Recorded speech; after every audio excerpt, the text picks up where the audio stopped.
Tuwan, buhay pa ba? Buhay pa daw kayo! Ay, ano? Lahat ang ganin. Huling laban ng 1-on-1 to, tapos 2-on-2, oh. Laban mga kamay dyan! Gabit kayo dito para maganda yun! Tuwan versus Baguio. Mga nandyan sa dulo. Lapit tayo. Gusto lang sana kami, makisama naman tayo. Isama naman Okay, shoutout nga po pala sa junk shop na nabilang ko ng sasakyan. Maraming salamat po. Ayan po yung sasakyan ko, yung dilaw ngayon. Shoutout lang po. Siyempre si Junar. Bukas na po yung halo-halo niya. Bukas na po kayo. Maraming salamat. May penoy dyan, may penoy. Lapit siya. Okay.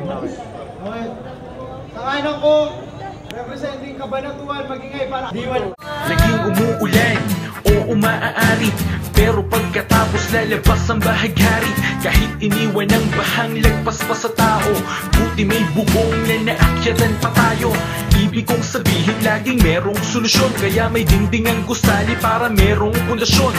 Nasa iyo na yun kung paano hahanapin, nakabaon lang ang ginto, kailangan lang bukayin. Ano naman, galing pang Baguio, magingay para ay Bolo. Tara na't sumama ating balikan ang nakaraan kung saan hindi matatawaran mga tawanan at musikang pumupulupot. Ito ang impluensya ko at dito ko pinulot talino at talento, dito ko rin hinugot. Marami-raming papel na rin ang aking ang nilukot. Di mo ba alam kung saan nagsimula ang kulturang tila ba ay naglahong parang bula. May mga anta ngayon, masakit na sa tenga, puro yabang at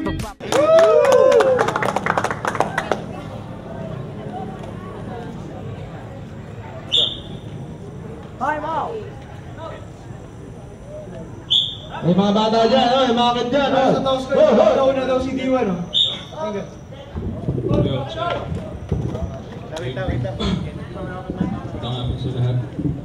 Yo!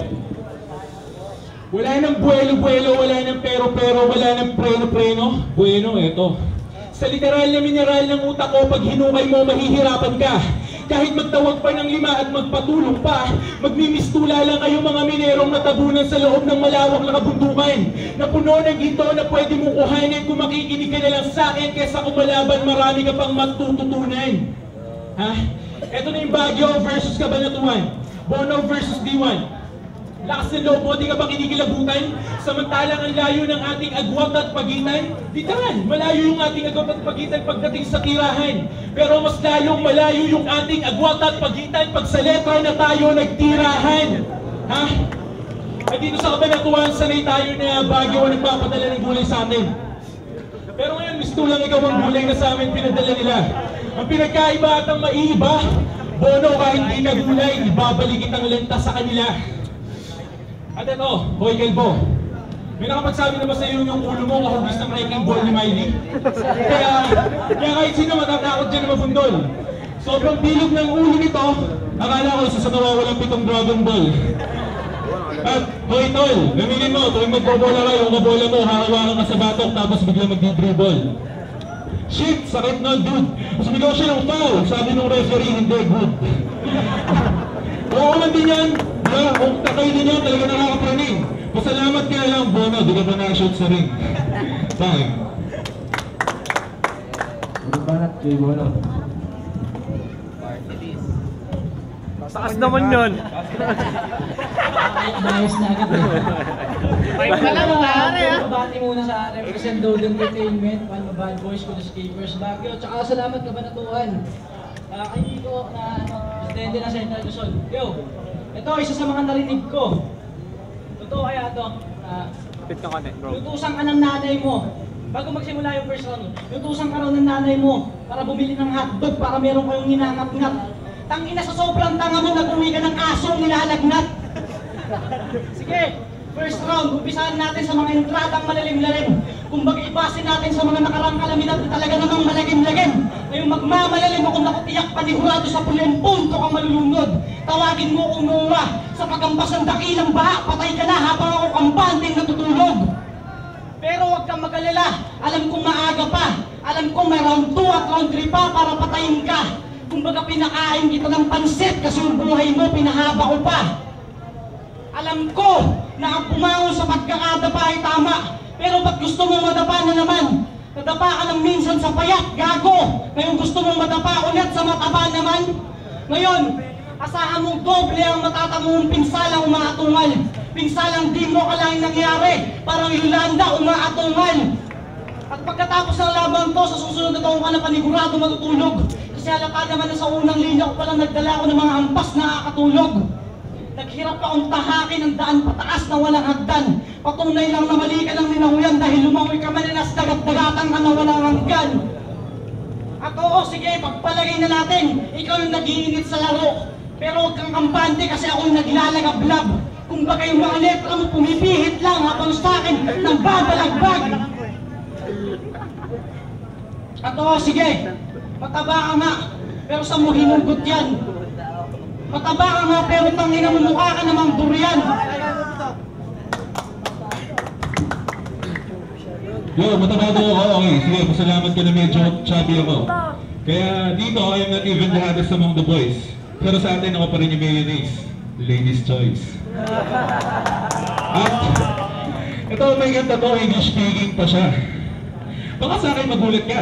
Kasi ako sa lawak ng bokabularyo ko, malamang pati diksyonaryo mabulabog ko. Kaya baliwala yung mababaw na Ingles mo, dito pa lang sa malalim na Tagalog ko. Dahil yung wika ko tila may bakit bilisan. Kung ikaw yung tumatakbong bisikleta, ako yung balakid sa pedal. Nagsisimula ka pa lang pero dito ka na magtatapos na parang hinatid kita sa pinal. Yung awa ko sa iyong kapatid natural dahil kahit nagmasid ka sa lugar, sitwasyon mo sa akin di mo nagbatid na kritikal. Alright. At di na nabatid na kritikal. Pero baka naman sabihin ng mga tao, ang sama naman ang ugali mo sa bisita. Bakit nga ba? Di naman kasi porket dayo ka, bibigyan kita ng masarap, dapat mapait muna. Simula nung unang round na humarap ka sa akin, wala na makakasalba sa'yo, sakit, di ba? Langaw ka lang na bumabag ka sa PMA Honor Code. Cadet Kuja. Time. Tangina, ladies first daw siya. Ano, adik ka? Ladies first ka kasi maasim ka. Tangina, ito na naman. Kailangan ko na naman pumugot ng isa sa mga kalugar ko. Lil P, bakit mismatch tapatin mo nga ako? Bakit mo tinapat ang bangka sa barko? At ikaw, ano ba nag-joke sa'yo at napili mo magpakamatay sa mga kamay ko? Sa palagay ko, kahit sumabay sa pagkampay ito, hindi na kayang sabayan ng mga letra ang taglay ko. At eto na, dumating na ang araw na kung saan nakasaad sa testamento na panandali ang hiwalay ang konsensya sa katawan ko. Timbangin niyo mga kami, maski sa literal, mas mabigat ako sa katawang to. Kaya bang, gitin mo man lahat ng pangalan ng santo, wala magsasalpa sa'yo. Bang, gayin mo na ang lahat ka ako, wag lang ako. Bang, ngunit mo man ang mga patay, walang bibilib sa'yo. At bang, kaya ka na lamang malamang pagkatapos ng labang ito. Halatang hindi marunong magkanda tong tarantadong to. Diwan, nung huli mong laban, hindi ka pa ba natauhan? Kung sa bagay, kilala naman nanalo dito, hindi na dapat pagtalunan. Kung hindi mo alam mo kaya ang gawin sarap, kaya magtanong ka sa sangsang katauhan. Pasalamat ka, tinanggap mo kalukla na lumaban sa isang kagaguhan. Oo, diskriminasyong may tuturing ang pagbabattle rap dahil masigit pa to sa murahan. Pangkalahatang kahiyan na talang daig mo pa ang nagduraan, pero sa'yo lang hindi mawawala ang kamayan at respetuhan. Pero kung titirahin mo pa rin tong katabaan ko, huwag kang mag-alala, kayang-kaya o magpalaki. Eh ikaw, sabihin mo mga humble yung tiyan mo, hindi niya mapigilan magmalaki. Yo, sa Baguio, gangster to. Eh, hindi ka naman talaga tunay na G. Kasi wala kang konkretong tibay. Ang meron ka lang, inventong husay. Ako, taong tunay. Di man ako katulad mo na may mala-impactong kulay. Wala man ako ng mala-demonyong sungay. Pero salita ko pa lang ito, kaya ko nang ipatikim sa yung tunay na ibig sabihin ng mala-impyernong buhay. At, di ba? Pagka singkit na maputi, tawag chinito. Eh, paano si Bono? Singkit na maitim, eh di pinrito. Pinrito, di ba? Katayin natin yung theme song niya. Kapag ikaw ay nakatawa, ngipin lang ang nakikita. O pinrito, pinrito.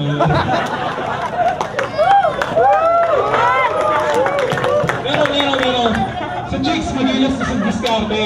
Nakikwento sa akin yung chicks mo dati. Mahilig ka daw magbigay ng tsokolate. Yung pisong honey pare, di ba? Pero araw-araw ka daw dumadalaw sa kanila. Sa kanya ka nga lang ang hihiram ng pamasahe.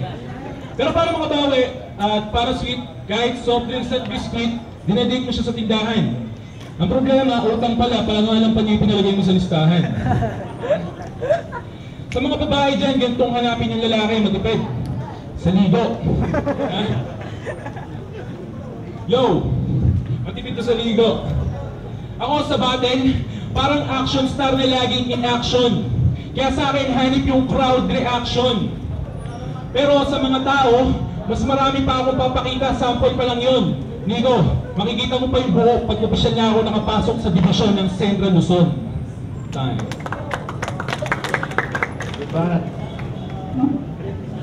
Gago ka ba? Dinalahit yung kulay ko, ang tawag sa amin, Moreno. Ha? Moreno kami. Moreno ang tawag sa amin, Moreno. Ito, gago ka, lap trip yung buhok mo. Laban ng sinauna at moderno. Ito. Kahit naghanda ka ng muston, ako siguradong tapos ka, laos ka. Lagyan pa natin ang pusta kahit wala kang pamusta. Oo, ako yung maitem, pero sa labang to, ikaw yung literal na natusta. Magkakanda malas-malas ka, manas-manas pa, kalas-kalas ang mga buto-buto mo kahit batas ka. Ay hindi ka sapat sapagkat sa lahat ng alamat ako yung literal na mabigat. Kung gusto mong pagkumparahin yung talino mo at talino ko ay madali lang. Kung baga yung titulo ng pagkakamaata ko ay nakasemento, yung sayo nakatahilang. Kaya bilang, birasa at isa sa mga parang mabait, ako'y talang di pang karaniwan na may tilang mapanakit. Kahit pilit mo na pinipilit na malupit ang dila mong pilipit, ngayon nagpipiliting kitang pilipitin hanggang sa mamilipit ka sa sakit. Kaya bago ka paalad ka rin ng kahiyan mo, sige magkusa ang lumabas. Kung hagdan na nagtagumpay, mas magdusa ang tumaas. Nung tinanggap mo tong labang to, ibig sabihin na handa ka na mamatay. Ako, nung tinanggap ko tong labang to, isa lang ang pinaghandaan ko. Yung hininga mo na nakakamatay. At oo, yung mga banat mo ang boring kasi boring ka. Pero don't worry kasi I can set the mood. Subok ng tibay ko, maparap game ano street reality. Cause I represent the hood. Time. Pagigay. Pagigay. Salamat sa lahat. Siyempre, pasalamatan natin si Nico at yung mga tropa sa Baguio. Yung palakpakan para sa kanila. Sa katuwan. Magkakal para sa kanila.